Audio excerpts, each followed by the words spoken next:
Warning, this podcast contains spoilers. And stuff.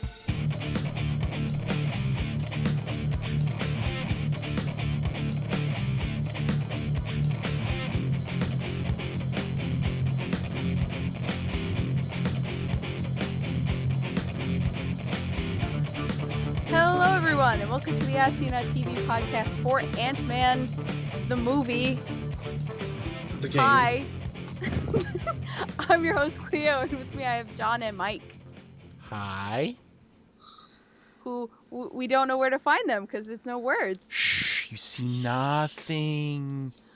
It is all an illusion. We're ready. We got this. Yes. So Ant-Man. Yeah, the movie came out a while ago. Yeah, the next movie's coming out soon. We only just got around to it, dude. We're slackers. It was another one of those ones last fall, where it was like, yeah, I watched it, I'm so excited, let's do the podcast. And then it's sort of just like, we don't have a free day. And then it turned into just being lazy, and now we're doing it. And also, no one saw it besides me and you. That's true. We were going to do it by ourselves, but I don't know why I never went to see it. No, we'll watch it. I probably know actual time. Yeah. To, go to the movies or anything like that. But I did finally watch it about 2 weeks ago. Mm-hmm. Or a week ago. Something like that. Yeah. I thoroughly enjoyed it. I love this movie. Yeah. It was a lot of fun to watch. Mm-hmm. Probably harkening back to, sort of the Iron Man movies fun. Yeah, because it's the first, new heroes movie we've gotten since, I guess, Captain America? Guardians of the Galaxy. Guardians of the Galaxy, you're right. Yeah. But that's a group still, like Avengers. It's different when it's one hero. Yeah. Two, because Jen. Yeah, I was totally happy about that. And I find that the not main Avengers heroes, I guess you could say, so like the Guardians of the Galaxy, like Ant-Man, I find those movies to be more enjoyable. I don't know why. Definitely well, they can be a little lighter. I guess. A little. Yeah. I mean, even Guardians of the Galaxy dealt with, something really heavy that could have destroyed a lot of planets, but, it was still light, in a way. Mm-hmm. And this definitely, Scott is hilarious. His team's hilarious. So there was that humor, too. And even Cross going crazy was kind of funny sometimes. Yeah. He was literally losing his mind and getting really happy that he murdered a goat. Or didn't murder a goat. He was happy when it didn't die. Yeah, very happy when it didn't just splatter everywhere. Yeah. Like he did to that one guy. He did it to a men's room. Yeah. Yeah, seriously. Yeah. I mean, I guess that's one way to use a failed experiment. Yeah, we're just going to suck all the space in between your atoms out of it and revert you to the warm liquid goo phase. Super tiny goo. That way you got shot out of your dad's balls. Oh my God. I wasn't prepared for that. I just thought of another terrible one. Ugh. Your dad should have shot you on the wall instead of into his sister. What? This did not go where I wanted it to go. Fist I wanted bump. to start off talking about Louis. How do you pronounce his name? Because whenever I see... Was it Louise? Whenever I had a boss whose name was Luis, and if he was ever called Louis, he got very upset. So when I see it spelled that way, I have to say Luis. I've heard Louis, I've heard Louise, I've heard, various Latin accents added to it. Yeah. Louise is correct. I've heard Louise, the lady Louise. Well, anyway, Luis was hilarious. Yes, he was. I mean, he's got to be, him and Jan, fight for my favorite part of this movie. Yes, they do. Oh, God. I could have died. Choked it. Right there. Okay. I was like, what the hell is going on? And, I don't know if I was noticing this correctly, but, every scene Luis had in their apartment, he was making waffles. I think he was making waffles like 3 times in this movie. Yeah. Yeah. Man really He likes just waffles. kept making waffles. I mean, when you're good at something and that Yeah. something is delicious, don't Yeah. stop. Just gotta Make doing them it. waffles. Yeah, but I really like the whole Baskin Robbins thing too. It was a small part. It's like Baskin Robbins always knows. Baskin Robbins always finds out. Yeah, even Louise says that. Like, man, they always find out. Baskin Robbins always finds out. It's all right. I'll be fine. I have a master's in electrical engineering. Welcome Yeah. to Baskin Robbins. Can I help you? Yeah, well, you know he spent at least 2 weeks to a month trying to find a job before he finally... Landed that. Yeah. Now, let's admire the man's restraint. Handling that customer. Yeah. Mm-hmm. Yeah. I would not have had that Can I have much a hamburger? patience. No. No, this is Baskin Robbins besides. I explained, this is Baskin Robbins. All right, just give me a chicken sandwich. No, listen, we have ice cream. But like the way he said it is like, dude, it's just ice cream. We just have ice cream. Yeah. That's it. I can't help you. I probably would have eventually screamed out, were you born in a cave? Everybody knows the 31 flavors. Working customer service, like, it speaks to me. Oh, that's right. You do that. Not having people, obviously we have things like that. But no, it's funny. It's just so funny. Mm-hmm. But I listen. Listening. I love Hank Pym, and in every iteration I've ever seen of him, he's a bit of an asshole. The asshole degree. The asshole degree always varies. He's either a little bit of an asshole or a lot of an asshole, and Well, I mean, this Hank's no exception. I love it. He was a wife beater. Yeah, In comics, like.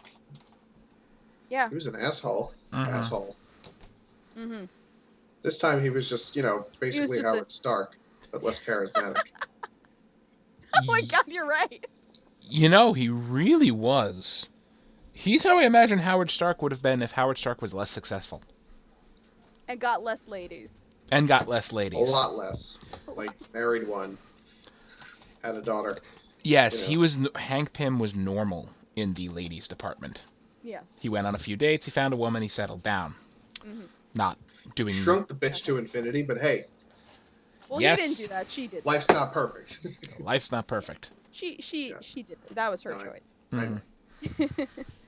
But yeah, no, he and I mean, this was one thing. When I saw the movie the first time, I was really mad at him because it was so infuriating how he was just treating Jan. Not Jan. Sorry, Hope. I'm gonna keep doing that because she's got Jan's haircut from the comics cartoon. She's usually got her haircut like that. But anyway, Hope. How he treated Hope and was being a sexist ass, but like they explained why he did it. And probably shouldn't have done it, but it was explained, and they had an adorable father-daughter moment. And Yeah. Scott ruined it. He seems to do that often. Oh my God, yes, constantly. Scott Lang, moment ruiner. We're healing. This is great. I ruined the moment, didn't I? Yeah. You did. Yeah. Get the fuck out. Leave.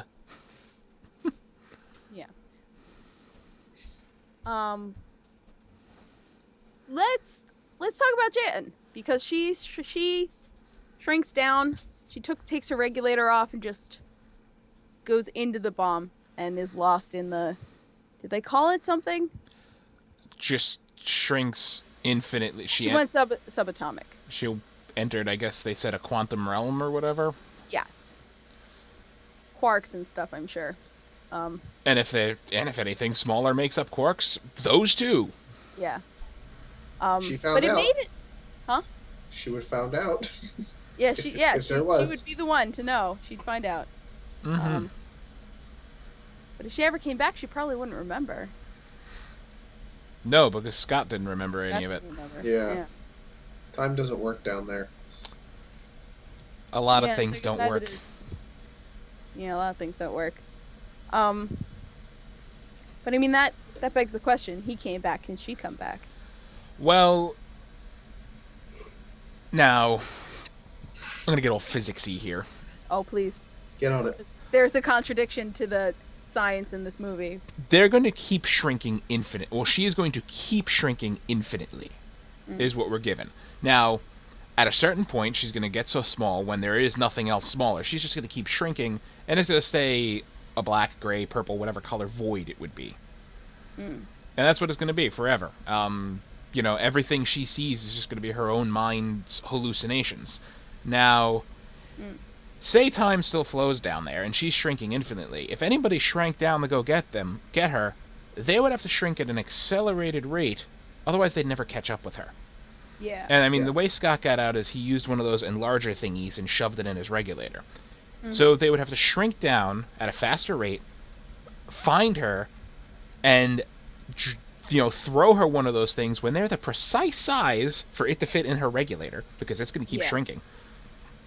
So I don't know how that would work. And if time doesn't, and not to mention she'd be 20, 30 years older. Or would she? Because if time doesn't work exactly. that way. There you go. Or would she? Does time not work down there? Because that's what I was thinking. But they'd have to find her first. Yeah. Earth is a very large place.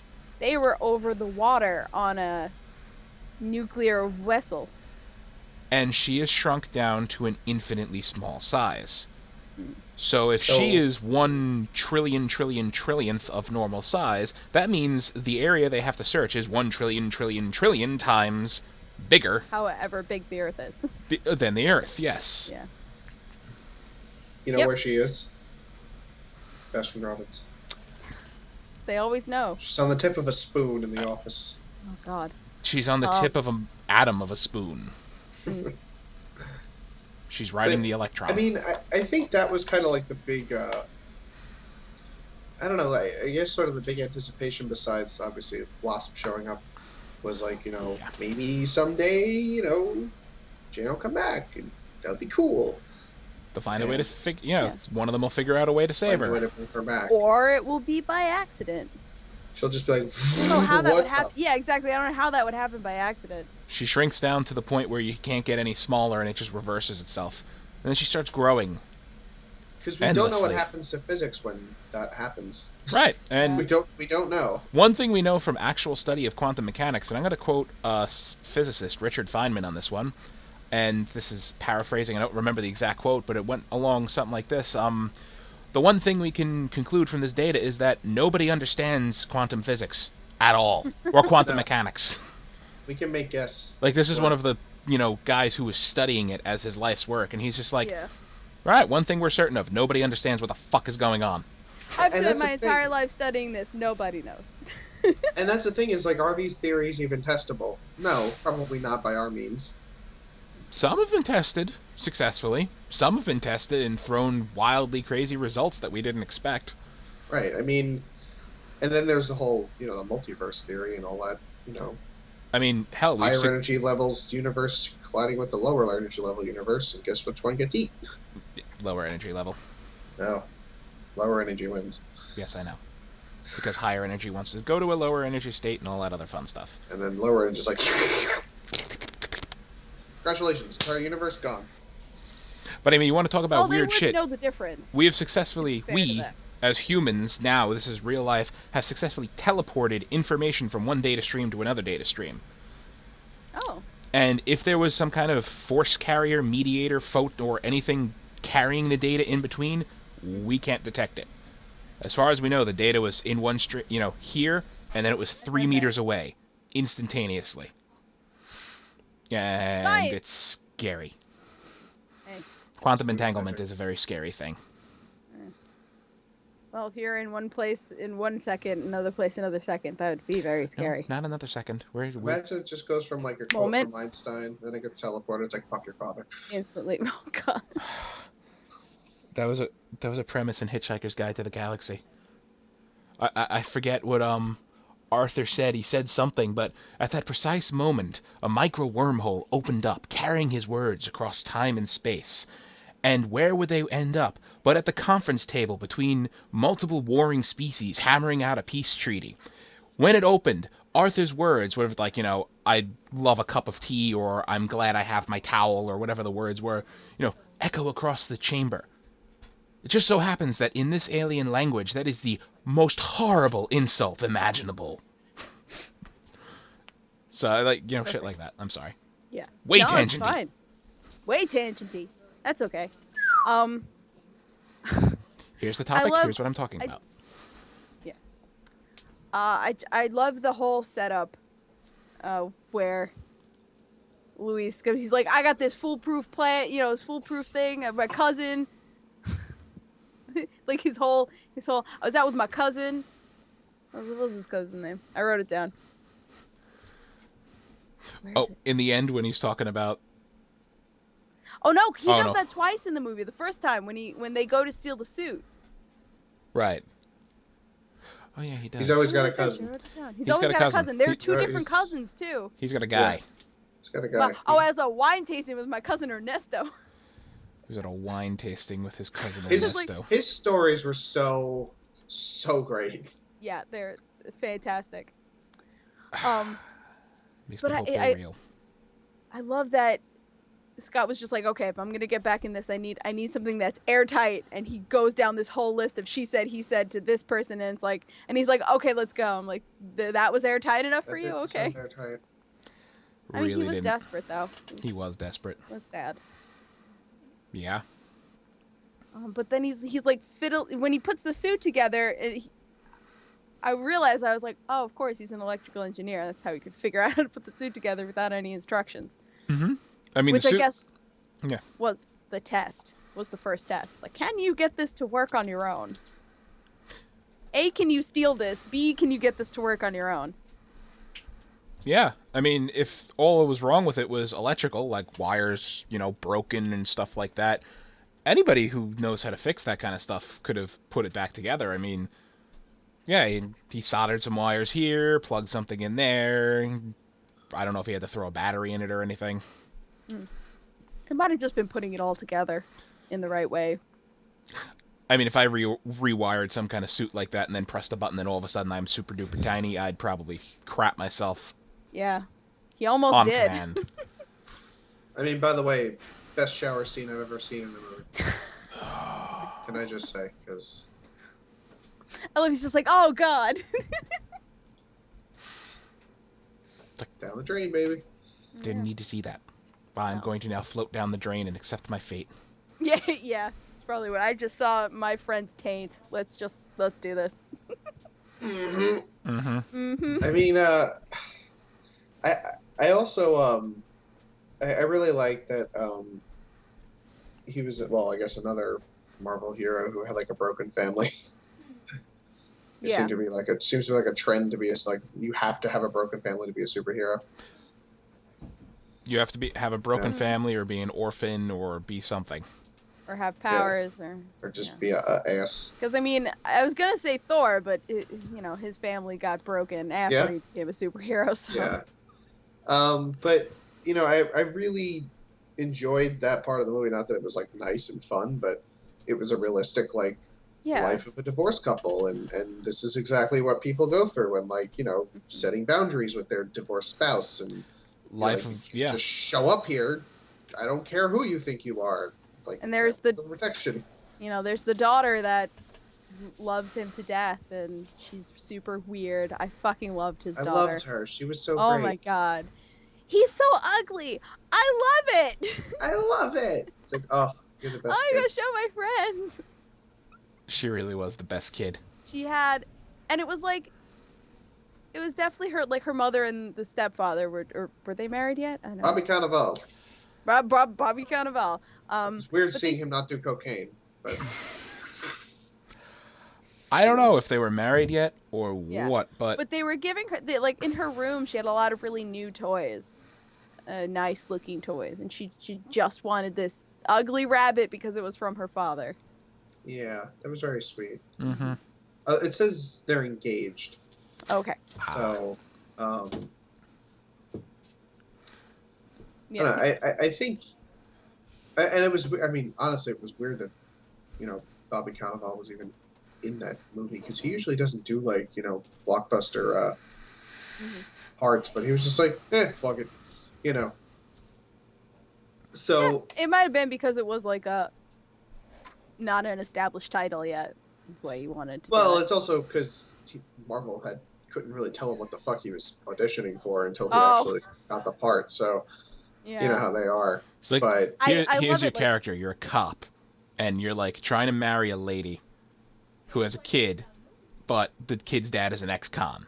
Yeah, exactly. That's how you would explain it. It's like, oh, all right, fine, yeah, sure, I can go roll with that. And his first question was, "Do I get to do coke? Do I get to snort cocaine?" And I love all the actors like joke. They're like, "Oh no, I can't tell you anything. They've got snipers on me." Like multiple Avengers cast members have made that joke. That they Marvel that Disney has snipers on them. Well, I don't think it's very far from the truth. They do. But anyway, I like that at least by the end of the movie they had like they had an understanding of each other. Like both want to protect this child with everything. I saved her from a guy in a crazy suit. The giant dog-sized ant just ran out of the bedroom. Yeah. Thomas the Tank Engine life-size Thomas the Tank Engine just flew out of the like an actual locomotive-sized Thomas the Tank Engine comes choo-choo. I think that was my favorite part. Possibly one of the best fight scenes. You know that one of the writers was like looking for ideas for a goofy fight scene. He just looked over and like saw Thomas the Tank Engine, either a picture or an actual toy or something, was just like, that. Oh, we're gonna use that for comedic value. Oh yeah. Like that whole Yellow Jacket is standing on the train tracks, just like, ah, and then just knocks over. Like, really? I mean, yes, I can understand in his position, even with the knowledge that I am in a suit that makes me super duper powerful at this size and all that stuff. A giant Thomas the Tank Engine is about to run me over on the railroad tracks. I'm gonna, scream and be like, no, as well. Yeah. Oh yeah, of course. I mean, he's also crazy. He is also semi. No, he's full on crazy at that point. Darren, yeah. Because not only had he been exposed to the stuff for so long, but he had just put the suit on, a suit that didn't have a regulator. Right. And was using it for a couple hours, I would assume. Now, aside from the, regulator, can we just all say that the Yellow Jacket suit was in every way, shape, and form superior to the Ant-Man suit? Yes. Yes, as a weapon. It could fly. It had fucking disintegration beams. Mm-hmm. Yeah, like... It was yellow and black. It had like a cool face visor. I like the red and black. It's way rad. Way rad. But I mean, that's the difference. Is the Yellow Jacket suit was made to be a weapon, an army tool. Yes. That's not what Hank ever wanted for the Ant-Man. Very true. He wanted that to be something that could solve problems without violence. But guns. I mean, I know, but... Solve problems without violence. All right, this is a laser that will vaporize something. So, the 5-year-old in me is like, violence. Yeah, but laser guns. And then, like, the 27-year-old in me is like, yeah, but laser guns. We're usually in agreement on these sorts of things. When it comes to laser guns and flying, jetpacks and laser guns, mounted to like I'll articulating agree, arms. Maybe the Ant-Man suit needs a jetpack. But I or especially a Hawkeye to ride. Yeah. Oh yeah, exactly. Just have Hawkeye shoot you on your arrows, his arrows. But I don't think that the Ant-Man suit needs to shoot anything. No. He's got the discs, so he could fuck exactly. things. Which he needs to work on his aim, because I don't think he made his mark once when he was throwing those things. No. If those discs existed, and I had use of them at all times, you'd have to lock me up and take them away from me. I know, because I would take my house with me places. You'd be exactly like Hank. You'd shrink a tank and take it with you everywhere, right? I loved that. That was amazing. It's like, it's a toy tank. Oh, okay, no problem. No, it's not. It just like, we got an actual tank. And he's been carrying that around for years, and I bet you he's never had to use it, and it's like this moment he's like, we have a tank. guys, we have a tank. It's like, I have an object that will expand to its full size instantaneously. It weighs 50 tons. Oh my god. Doesn't matter where I push the button, it's doing damage. That tank was great. But honestly, I was really under the impression that they were going to kill Hank. You know, he got shot, he was bleeding on the floor. I really thought they were going to kill him off. Me too. Like, I kind of had that feeling. Like, it wouldn't have been out of place. No, it wouldn't have been. Because his arc was kind of concluded. Yeah. In like a reasonable way. But maybe they have plans for him as far as, you know, the Avengers and stuff, because maybe they'll need like a dedicated scientist guy who's not, you know, a green person and a dick bag and a tin suit. He definitely helped. He's a dick bag out of a tin suit. Right. I mean, but he was... he's not distracted by the tin suit. Right. As we saw in the beginning, he was, you know, in S.H.I.E.L.D. He was a researcher with them. Yes. Right. Like, he... From what I can guess, he was, like, one of their higher-ups, like Howard Stark and, like, Peggy Carter. He might be at Peggy's funeral if she's dying. Oh, that's interesting. He could feasibly be there, too. He knew her. Think about that. Right. You know? Yeah. So, you know, he could be a factor in... I mean... Civil War. Does Civil War have enough budget left over to get Michael Douglas? They just have a cardboard cutout of Michael Douglas with like an animated hand that they just pull on a string. Hi. Who knows? They had Hiddleston in Ultron and they cut him. That... I mean, yeah, I know it was in Thor's dream sequence and all that, but... Yeah. I mean... There have been good villains, but no villain in the MCU so far has been, in my opinion, as good as Loki. And well, I definitely think it's because Loki's so conflicted as to what he's doing and why he's doing it. Right. It could be a character, the writing, or the actor. It's probably all three. Yeah. Because Tom Hiddleston plays the role absolutely amazing. He's got the crazy face down. Mm-hmm. Most definitely. And I mean, that's why, like, I loved both movies, but that's why the first Avengers is way better than Age of Ultron for me. Is just because of him. Mm-hmm. Yeah. Yeah. I mean, I'm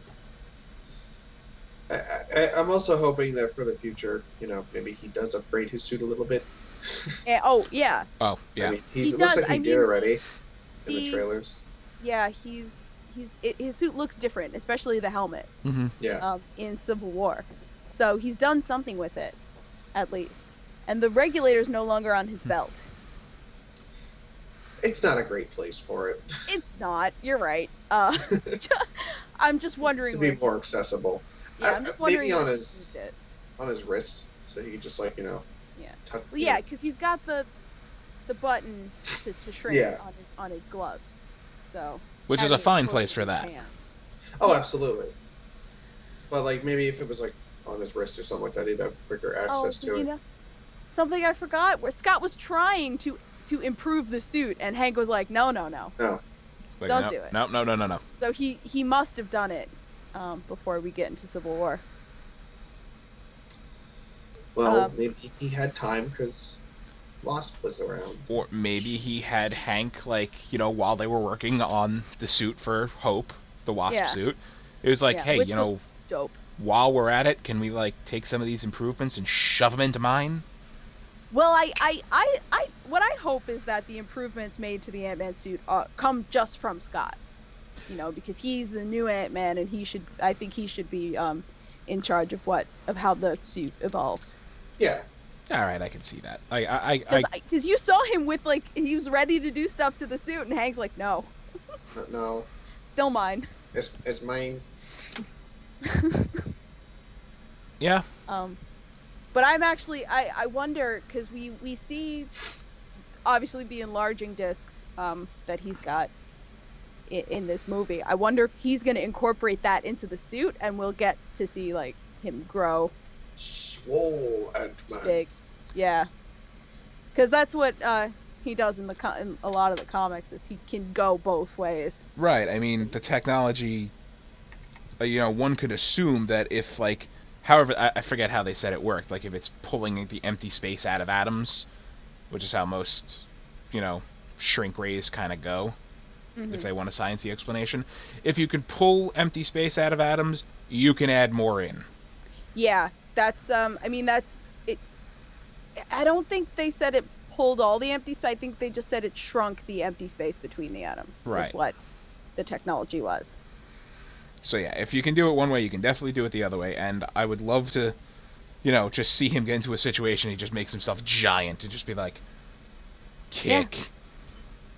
Well, I don't know, like, how big he'll get in this universe, the MCU at least, because, like, I can see him maybe, like, pumping up his fist for, like, a big punch or something like that, or not, like, growing to Godzilla size and stomping through New York. Like pulling an Apache I'm Chief. thinking he grow to Hulk size. That'd be more reasonable. Grow a little, grow a little bit. Yeah. But, I don't know. I mean, I guess if you go by how big the ant got, it's a pretty substantial growth. So it turned an I ant like into that they a kept big it dog. as a pet. Oh, it's my favorite. Can we have a quick requiem? A quick requiem for Anthony.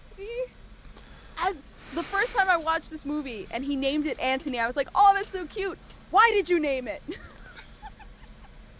Yeah. He's gonna die. And then when Cross shot him, I was just like, "No, I cared about an ant, Anthony." Like I actually gave a crap about a flying ant. Yeah. No, that was really sad. They were really well done. The ants in the movie. Mm-hmm. Oh yeah. They had very good personality for a group of ants. Yeah. And I like that they went through all the species and how they use all the different species' strengths to their advantage. Yeah. I thought that was really cool. Mm-hmm. Oh. I mean, I liked the ones that Hope had guarding him, like just all around his bed. He's like, "Ah, God." they're bullet ants. Like, oh, ow.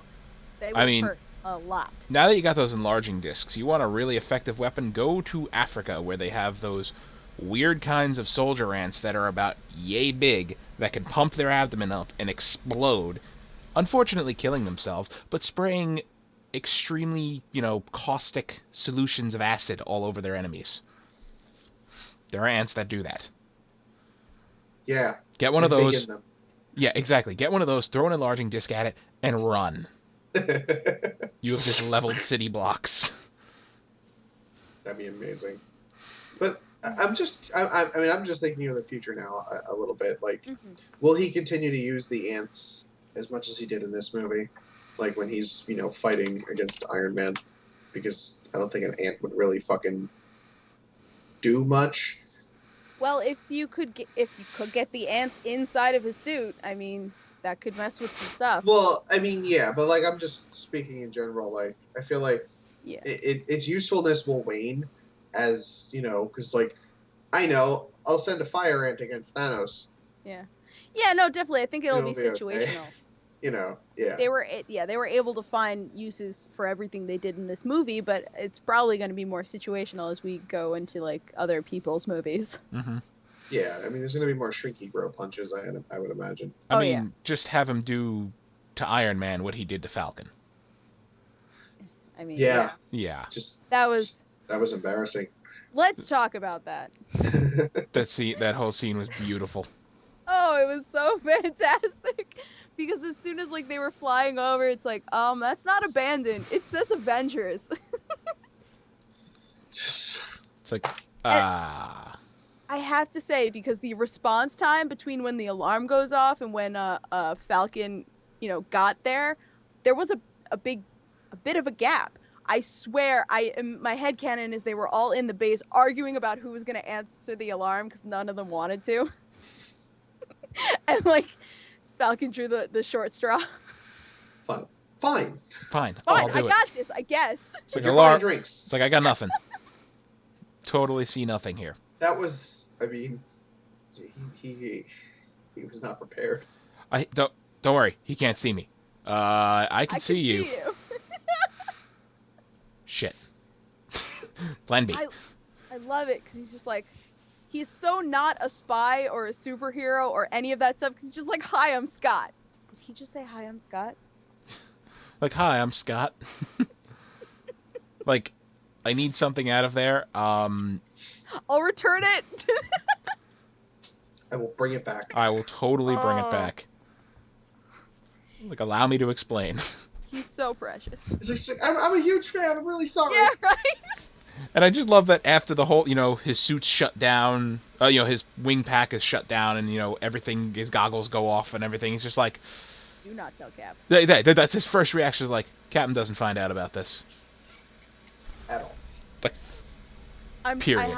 I'm telling you, if I was in that bunker and that had happened, I was like, the first thing I do is tell Cap. I don't know what you're talking about. I'd, get him on the phone. Hey, Cap, you're not going to believe what Falcon just did. That's like language levels of... We need to tell everybody. Yeah, exactly. Hmm? Steve doesn't like that kind of talk. Yeah. I just thought of my favorite little comic I saw. Deadpool standing there, thumbs up, like, Deadpool the movie. And here's Tony escorting Steve out of the theater. Like, that was too much, even for me, Wade. And Steve is just like, the language. So much I love language. the person who does that art. Like, they do very, very funny little comic strips or little superhero things. Yeah, no, totally. What was I? Oh, I was gonna talk about Carter's cameo in the beginning.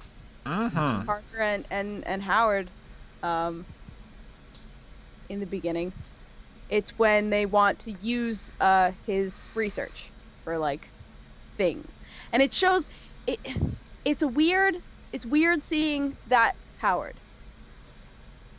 Because you kind of see how he makes Stark Industries to be with the weapons and stuff. Because he's like, we can use, we can make it into a weapon, but it's okay because we're gonna do good with it. And then, obviously his company gets twisted by.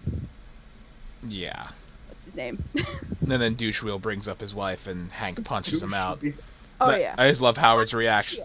Yeah, he is. The first time I watched it, I'm like, you have to be Hydra. Yeah, really. It's no way. But I love Howard's reaction. Is like, hey, you brought up his wife. Yeah, it was your fault. Like, you totally deserved it. Yeah, and Peggy, badass forever. Badass Grandma Peg. Badass Grandma Peg. Who's married to Sousa. It's gotta be. They have plenty of babies. That many. I don't know. We don't know. We really don't. But yeah, the whole Hydra being involved in this was a little weird. Not that Hydra was involved. Obviously, that's obvious. Hydra's still everywhere, even though they're taken down everywhere. as such. Huh? Even though they're not everywhere, but they're everywhere. Yeah. Spy stuff. But Darren was just sort of just like, here are these guys from Hydra, and when he was in the throes of crazy.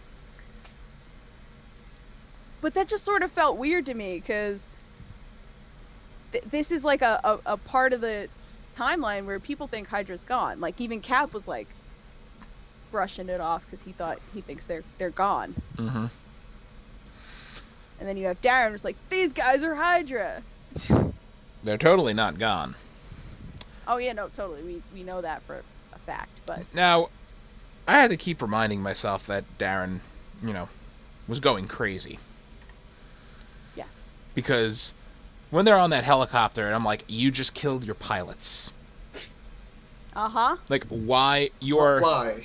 You're an aerodynamic flying, or somewhat aerodynamic flying vehicle that relies on precision engineering and all this stuff, and you're shooting disintegration lasers around the cockpit, even small ones. Yeah. It's like, stop blowing holes in my ship. Exactly. And then straight fire, killed the pilots, going down. And then I'm watching that briefcase fight. Yeah, the briefcase fight was fantastic. It was so funny. And I'm just thinking to myself the whole time, why are you doing? All right, you went nuts. That's right. The Pym particle's causing you to go cuckoo. Yeah. Fix the brain chemistry. So, should we talk about the post-credit scene before we finish too? We really should. Yeah, I'm not finished though. Are we? No, keep going. Well, Well, there was just a couple things I wanted to still mention. I like there was when Darren was unveiling the whole, his whole thing and what he plans to do. He was like Tales to Astonish when he was talking about, that the Ant-Man was a myth. I loved that because Tales to Astonish was the comic series that Ant-Man came from originally. Ant-Man and Wasp, I think. Both of them. So when they said it, I was like, oh, I get that reference. I understood that reference. I understood it. Really need more. That's something I'm curious about, actually. Something they need to clue us in on. What is Cap's current level of pop culture knowledge? Yes. At this point in the MCU. They sort of addressed it in Winter Soldier, where Widow makes a comment about a movie, and she turns to him to explain, and he's like, "Yeah, I know, I've seen it." So he's working on it. Like, give the guy a Netflix subscription, and he probably has one. Give him a Netflix subscription and the month off. Let him catch up. Yeah. Well, he's like, Nirvana. Yeah, he had he has his book with the checklist of things to check out, and I'm sure he's working on it. Watch Star Wars. Yeah, that should have been on the top. Star Wars. But yeah, let's talk about that. How I was at an art gallery. Shit her heart out. My cousin Ignacio, and Stan Lee's the bartender, and this lady said this dude was looking for you, and he's an Avenger. Like, that whole story, the way it went, just Falcon trying to hunt him down, from ping-ponging from person to person to person to his cousin, to Stan Lee. Then Stan Lee was the bartender. I was like, yes. And then, back onto Louise, and it's just like, wow.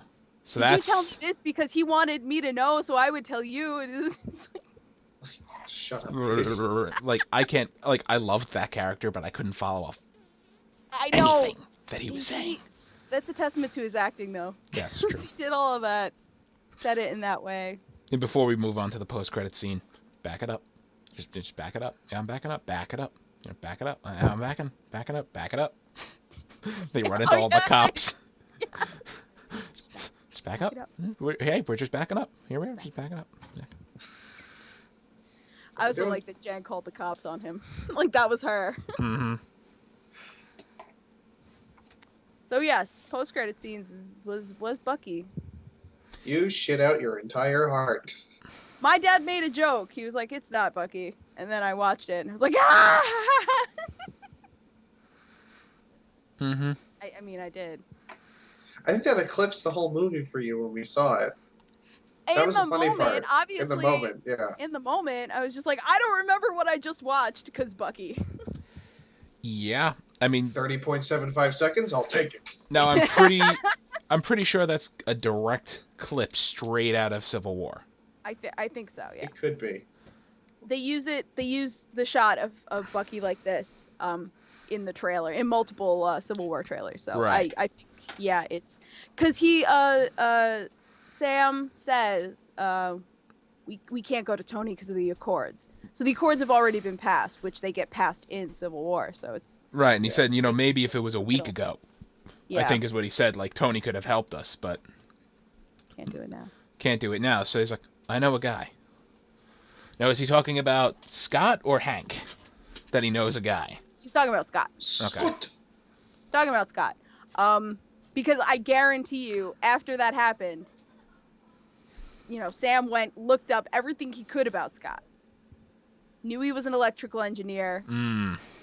I think they need to fix Bucky's arm. Oh. Yeah, that's why they call Scott. A, because he's a superhero, and B, because he can fix Bucky's arm, probably. You know what? I completely forgot about Bucky's arm being, well, it was cyborg. a vice grip. Right, yeah. Yeah. I'm assuming to hold his ass down, but also to help fix it. Yeah. All right, yeah, I completely forgot about that. Okay, there's that makes also sense. there's a bunch of the set photos on one of the markers for Civil War. The titles of the scene is Sputnik, Mm-hmm. which is usually a trigger word for the Winter Soldier. So theories abound. So if they My sticking, heart already hurts. It's a month out, and I'm already in pain. so if they stuck to that, convention, Yeah. then he saw that it triggered him, and he went on some kind of rampage. I mean, You want to know his other trigger word? Freak in the sheets. That's a trigger phrase, John. He just goes on a sex rampage. I don't know what that means. You figure it out. use your imagination, people. We could maybe trigger not the too Winter much Soldier in imagination. 2 ways. One way, he goes on a murderous rampage. Second way, he gets all rapey. Oh, don't say that. Well, No, he just fucks his way through the entire city of Paris. Yeah. right? Yes, exactly. So the charm light goes on. The suave meter. He impregnates a whole bunch of ladies. Yeah. Anyway, I was gonna say something else about Civil War. That you're really excited for it. Oh no, because Crossbones is gonna be there, who is Hydra, who worked with Pierce, who probably knows the Winter Soldier's trigger words. Who's gonna use it? That's a good point. Yeah, so it's not Theories looking good. abound. All I know is that regardless of how good or bad Civil War is, either way, we're going to have to sedate you to get you out of that movie theater when it's over. And we're just on the floor crying. Just openly sobbing. Even if it's a great ending, you're going to be openly sobbing. Yeah, There's no, something. You're 100% right. Something. I'm gonna be crying in the middle of the movies. Like, I went to the midnight premiere of this last Harry Potter movie. There were people openly weeping. That's gonna be me. Just audibly weeping. Anyway. Anywho. That's Ant-Man. I don't believe I have anything else. Overall, a good movie. Oh no, I did have something to say. When Darren was showing the whole clip of his plan for Yellow Jacket, it was like industrial espionage, murdering people and shit is happening in that, and I looked at it, I was like, that is a video that was made by a crazy man. That video was made by a crazy man. I'm just thinking. It reminded me of the Helldivers. The cutscenes in Helldivers where they're talking about protecting democracy. Spreading managed democracy. Well, foreign planets. One of the classes I took was on how to give a group a pitch presentation, how to pitch an idea, because I went to school for engineering, and something you don't realize is that half of it is pitching your idea to someone who's going to fund it. So, I mean, that just brought back memories of stuff they taught me in college, the buzzwords and the high energy, contrasting colors, make it pop. Yeah. Just watching this, my God, I really want one of those suits. Also, you're marginally insane. Yeah, no, and it's not just all the it was obviously the obvious use of buzzwords and things like that, but it's sort of protecting preventing a diplomat or something. Protecting the world from devastation. It's just the diplomat getting murdered. Clearly, this was done by a crazy man. That's how democracy works. I don't know why you're so concerned. It's like corporate espionage, and you see the office blowing up. Yeah. Protecting diplomats, and here's the diplomat's face vaporizing. Yeah. That whole video is just hilarious. Your video clips are the opposite of what you've been saying, sir. Yes, I think it is contrast, not complimenting. So yeah, that's Ant-Man. I'm so in love with the MCU. Mm-hmm. Now I'm going to admit something right now that I'm very upset that I have to admit. Mm-hmm. It wasn't until the mid-credit scene where they showed the wasp suit and everything like that. Yeah. And they zoom in on Hope's face. It was at that moment that I realized, oh shit, that was Tariel. Yeah, no, I knew immediately. I figured knew you from the would, first yes. trailer I saw. But you know, I'm like, the whole time I'm like, I know this actress, I recognize her. She's been in stuff. I've watched her in many movies. I have no idea who she is. And then all of a sudden, like when they zoom in and I just saw the eyes and like the smile, I was like, oh, that was Tariel. Okay, yeah.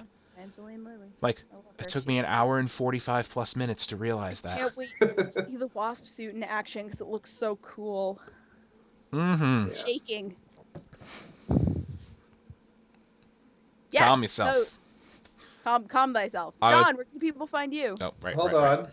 Hold on a second. I have to quote Guns N' Roses. He has to quote something. What's so civil about war, anyway? You can find me in other musings like this at No More on Twitter. Other musings. Mike, where can we find you? They can find me, and nothing clever to say after that one. Thank you for shutting my brain off. You can find me on Twitter at Thilladrin, right there. And you can find me at Cleomoto on Twitter, Twitch, and Pinterest. And you can find all of us at ASO TV Podcast on Facebook, Twitter, Gmail, Google+, and right here on YouTube. Follow us for some more podcasts from some of your favorite TV shows, movies, and video games. Until next time, bye-bye. I would be remiss if I didn't, and yelled at by Dom if I didn't go, MySpace. I would be remiss if I didn't say fucking Guns N' Roses is back together. What the hell year is it? It's 2016. I mean, it's 1986.